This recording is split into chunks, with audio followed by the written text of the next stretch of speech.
Bueno, empezamos.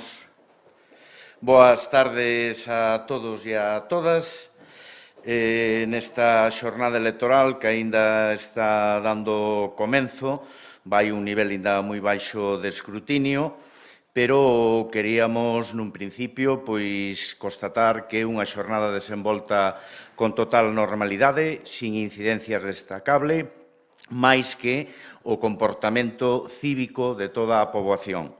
Queríamos agradecer especialmente o traballo dos membros das mesas electorais nunha xornada complexa que non se nos escapa a naide e especialmente na Mariña Lucense. Tamén agradecer o traballo dos interventores e apoderados do PSDG e a todos os que respaldaron e deron a súa confianza á candidatura do Partido Socialista de Galicia. Con respecto á valoración, vamos a esperar, estamos aínda nuns niveles moi baixos de escrutinio e, entón, faremos a valoración final cando este escrutinio este moito máis avanzado. E isto é o que temos que decir neste momento. Moitas gracias.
Bueno, moitas gracias a todos. Pido vos que vos estendedes un poquinho, porque vou a quitar a máscara, se vos parece ben, para que me podan escoitar ben todos os medios de comunicación. Así que se esparcides un poquinho, mellor así. Bueno, boas noites a todas e todos nesta noite electoral do 12 de xullo en Galicia, na que, en primeiro lugar, pois temos que sinalar que a Comunidade Autónoma desenvolveu unhas eleccións nunhas circunstancias especiais nas que tivemos que combinar unha precampaña e unha campaña electoral cun proceso, ademais, de desescalada e de nova normalidade que lle deron a estas eleccións toda unha particularidade, unha peculiaridade, que estas son as primeiras eleccións que existen no seno da crise da Covid en España, tamén en Galicia, e que, polo tanto, tiveron unha complexidade especial ao longo de todas estas datas. Quero sinalar a normalidade dentro de todas estas situacións excepcionais nas que se desenvolveu a xornada electoral do día de hoxe. Quero agradecer e poñer en valor o traballo feito por aqueles cidadáns que configuraron as mesas electorais en cada un dos concellos de Galicia, que puxeron a súa capacidade, o seu compromiso coa democracia, a hora de atender as mesas, de facer os recontos, en definitiva, de permitir o funcionamento da democracia. Así mesmo, quero tamén ter unhas verbas de recoñecemento e de apoio aos veciños da Mariña, especialmente a todos aqueles que residen naqueles concellos onde hai medidas de confinamento, de aillamento, que decretan unha situación de excepcionalidade. O noso apoio, o noso respaldo, o noso agarimo a todos os veciños da Mariña, especialmente aqueles que sufren a Covid, aqueles tamén que están en cuarentena e que temos que seguir estando pendentes da evolución de virus nesa bisbarra. Quería sinalar, ademais, pois que estamos nunhas eleccións cunha peculiaridade, cunha situación distinta, moi particular, pero que hai que poñer en valor pois que, a pesares de que tivemos unha participación menor que a que houbo hai 4 anos e un nivel de participación dos máis baixos da historia da autonomía galega, hai que poñer en valor que a xente votou dunha forma importante porque no seno dunha crise da Covid, do coronavirus, podía ser tamén esperable que ainda a caída da participación fose maior. E, polo tanto, lle quero poñer en valor tamén o compromiso dos galegos e das galegas que acudiron a votar, a cumprir co seu dereito democrático, acadando un nivel de participación que, sin chegar a ser o óptimo, porque sempre aspiramos a ter a máxima, e ter un nivel de varios puntos por debaixo de hai 4 anos, acadamos un nivel de participación que lle dá tamén a nosa normalidade, pois a capacidade de contribuir en tempos de coronavirus ao resultado e á participación electoral. Acabo de chamar ao presidente da Xunta en funcións, Alberto Núñez Feijóo, para trasladarlle, como líder do Partido Popular, os parabéns e, dende logo, o respaldo á súa nova etapa asumindo o resultado electoral dende o Partido Socialista de Galicia. Nós temos un proxecto distinto do Partido Popular, temos unha posición política e ideolóxica de medidas que pedía un cambio político en Galicia, pero hai un resultado electoral claro, lexítimo, e, polo tanto, lle corresponde ao Partido Popular e ao líder do Partido Popular encabezar un goberno en Galicia e plantexar un programa de goberno para os próximos 4 anos. Así o trasladei a título persoal e tamén como secretario xeral dos socialistas galegos. En canto á situación electoral acadada en Galicia, temos que decir que o PSDG-PSOE pasa dun 17% a un 19% de apoios, melloramos en un punto e medio o nivel de apoio que acadamos hai 4 anos nas eleccións galegas e conseguimos, ademais, pois estar nunha posición na que temos unha porcentaxe, un nivel de apoio relativo superior ao que tivemos hai 4 anos. En todo caso, o resultado electoral é un resultado insatisfactorio para o PSDG,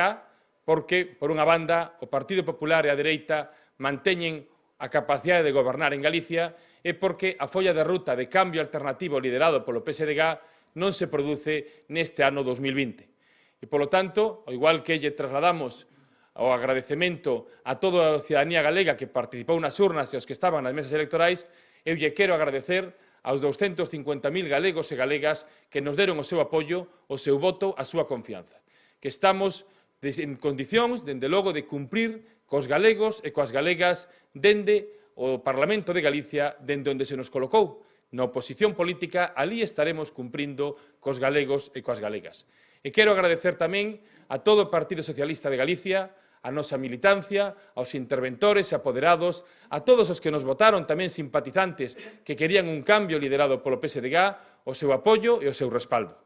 Traballamos arreo, traballamos con dignidade, traballamos con compromiso, os cidadáns falaron e estableceron o seu veredicto e nos asumimos o resultado das urnas sempre dispostos a tentar mellorar para acadar un resultado electoral nun futuro que sexa máis próspero, non soamente para o PSDG, sino para o conxunto dos galegos e das galegas e para levar a cabo o cambio político que plantexábamos e que terá que esperar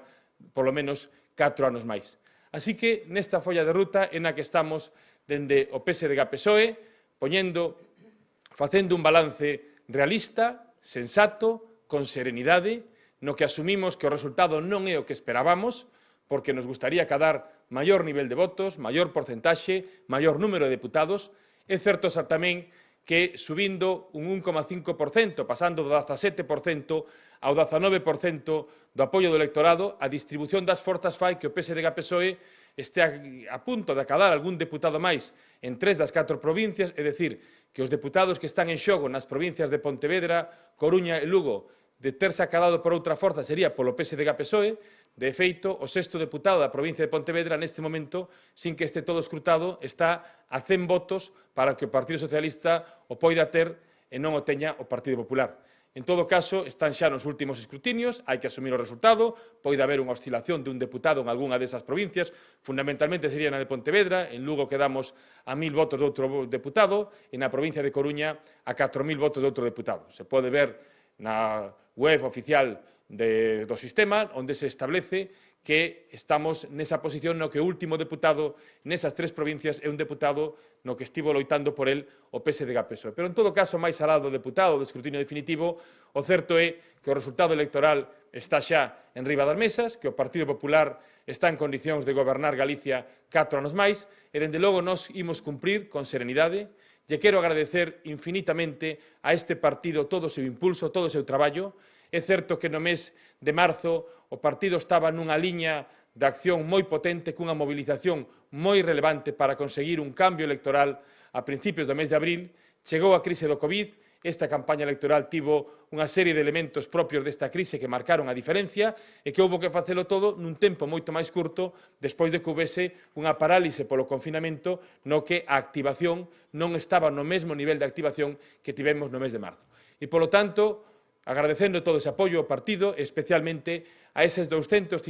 galegos e galegas que votaron polo PSDG, estamos en condicións de tentar facer unha oposición responsable, unha oposición digna, unha oposición ao servicio de Galicia e dos galegos e das galegas. Ese é o meu compromiso, ese é o que me debo e vou cumprir con todos aqueles galegos e galegas que deron o voto a este partido nestas eleccións autonómicas. Moitas grazas e, pola miña banda, pois atento ás preguntas que poida haber dos xornais ou medios.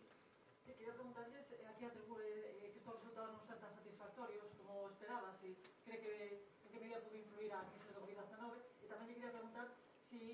cal será o seu futuro político, si vai asumir responsabilidades por estos resultados que non son todos os que esperaban. Home, sempre nos gusta ter mellores resultados dos que hai. Estes resultados non son o positivo que nos queríamos e son resultados insatisfactorios para o PSDG porque o Partido Popular segue gobernando. E, polo tanto, nos fixemos unha campaña digna, unha campaña responsable, cun proxecto de goberno, cun plantexamento, e os cidadáns falaron en liberdade e nos respetamos, e, dende logo, temos que plantexar como mellorar a nosa folla de ruta, tamén os nosos plantexamentos das campañas electorais, para ver como facer e marcar un perfil que permita a Galicia acadar un cambio político. En 40 anos de estatuto, soamente houve unha ocasión na que a esquerda conseguiu gañar, liderada polo PSDG-PSOE, e nos aprendemos, polo tanto, tamén desas experiencias. Xa tivemos posición nas que estivemos sendo terceira forza política no ano 97, no ano 2001, no ano 2016, agora no ano 2020, e a forza do partido para conseguir liderar o cambio será a forza que permita unha Galicia liderada polo PSDG-PSOE. Neste momento, os cidadáns teñen marcado outra prioridade e nos a respetamos. É certo que no mes de marzo había unha liña de acción dentro do partido, dentro do progresismo, que estaba moi activada, e agora o resultado muda tamén, porque outra forza que estaba con representación parlamentaria, como era Mareas, que hai 4 anos era a segunda forza política en Galicia, pois desaparece do mapa político e incluso a forza política que era herdeira desa liña de acción non acada representación e, polo tanto, cando se ven os escanos en xogo, vemos como eso tamén pois implica cambios na distribución e marca tamén un resultado como este que, por certo, ningunha enquisa de todas as que se publicou predeciu o que se iba a dar nesta enquisa. En ningunha enquisa se recollía un Parlamento con 3 forzas políticas e con esta representación, porque todas as enquisas recollían polo menos 4, e, polo tanto, eu quero sinalar tamén como ese relato que se tenta traer coas enquisas, ao final, sempre depende do que dicen os cidadáns. Por lo demais, na miña clave persoal, eu adícome profesionalmente á vida universitaria, teño unha vida moi satisfactoria na universidade, pero din un paso para liderar este partido. Levo dirixindo este partido 2 anos e medio. O ano pasado acadamos nas eleccións xerais e nas eleccións municipais os mellores resultados que tivemos ao longo da historia. Agora, nestas eleccións autonómicas, os resultados non son satisfactorios, non son os que esperábamos, pero o meu sentido de responsabilidade sigue sendo liderar o PSDG-PSOE. Esa creo que é a opinión que teñen a maioría dos militantes e para o que me deron o seu voto.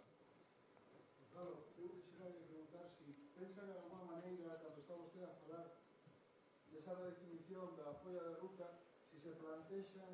desligarse un pouco máis ou marcar un sentido máis galeguista do PSDG-PSOE. Nós temos un sentido galeguista e agora non é o momento de facer unha explicación dos resultados das cuestións, porque creemos que neste momento é o día de asumir os resultados, de trasladar os parabéns aos partidos que gañan as eleccións e, por tanto, tempo haberá para facer esa análise. É certo que nos marcamos unha determinada folla de ruta na que tentamos construir un goberno de esquerdas alternativo ao Partido Popular e tratamos a todas as forzas de esquerda como aliados, sen que houvese en ningún momento ningunha diferenciación ou ningún debate de confrontación con outras forzas progresistas e, dende logo, nos cumprimos coa folla de ruta que tiñamos para tentar traballar por esa Galicia mellor. No mes de abril ou no mes de marzo había un determinado ambiente e un determinado nivel de movilización electoral e isto mudou porque mudou o conxunto do escenario político do país, porque mudou a situación social do noso país, a COVID, a nova normalidade implicou unha paralización da vida política e houbo que poñer o contador a cero hai un mes para abarcar esta campaña electoral, cando nos levábamos traballando durante 2 años ata o mes de marzo, cando houbo que aprazar a anterior. E, polo tanto, creemos que nesa liña eu teño o sentimento, dende logo, de ter cumprido dignamente, con responsabilidade, con honradez e, dende logo, con moita dedicación a que o meu partido necesitaba e creo que fixen o mellor que podía facer para a Galicia que eu creo que debe ser a Galicia do futuro. E a partir de aí, pois, tamén sabemos, eu acabo de chegar, levo 10 meses no Parlamento de Galicia e tamén sei que non é sinxelo chegar e na primeira ocasión pois xa besar o santo, non? Pontón e Feijóo levan 16 anos no Parlamento de Galicia, teñen unha longa trayectoria e eu teño un perfil distinto, con vida previa profesional, probablemente algúns me dicen que na campaña tiñamos que ter unha campaña feita poñendo máis en valor ao candidato e o perfil persoal do candidato máis alá das cuestións ideolóxicas e programáticas, porque hai un elemento das campañas que depende diso, pero fixemos un plantexamento en positivo, con propostas, con proxecto de goberno, e foi o que artellamos como a mellor folla de ruta que creímos que daba unha resposta a unha crise moi profunda. Facer unha campaña, unha precampaña nun escenario como este moi complexo, e o PSDG-PSOE, en todo caso, mellora os seus resultados subindo dese 17 a un 19%, é certo que non se plasma pola distribución de escanos no número de escanos que nos gustarían, que eses 3 escanos en xogo en 3 provincias pois quedan a uns poucos votos, e isto cambia tamén a representación, pero non é tempo xa de poñer este tipo de análisis, sino agora asumir o resultado que hai, poñer, dende logo, toda a forza do noso partido en orientar o futuro e, dende logo, contribuir dende o Parlamento de Galicia a que en Galicia haxa unha resposta a esta crise na que ninguén quede atrás. Dixo vostede que en Lugo hai un diputado en loita por 1000 persoas, non? Pode ter que ver a situación da Mariña de persoas que non puideron ir a votar e que, según os resultados municipais, serían máis quizá do PSOE. Eu quero ser cauto nos análises, é certo que cos datos que hai, pois os 3 últimos deputados que se asignan na Coruña, en Lugo e tamén en Pontevedra, lle corresponderían se o partido mellora uns cuantos votos en esas provincias ao PSDG-PSOE, pero a democracia así, por un voto decídese un deputado, por lo tanto hai que asumilo. Eu poría, de logo, a relevancia de que a situación de Lugo foi unha situación tamén excepcional, para que se den conta, a nosa candidata na provincia de Lugo está confinada en Burela. E levamos unha última semana de campaña electoral na que a primeira persoa que vai na lista de Lugo non puido sair do seu municipio para facer campaña. Isto implica, sen dúbida, unha situación de excepcionalidade tamén no funcionamento nas garantías democráticas. Non sei se hai algunha pregunta máis. Nada máis? Bueno, pois moitas grazas a todos e todas e moitas grazas a todos.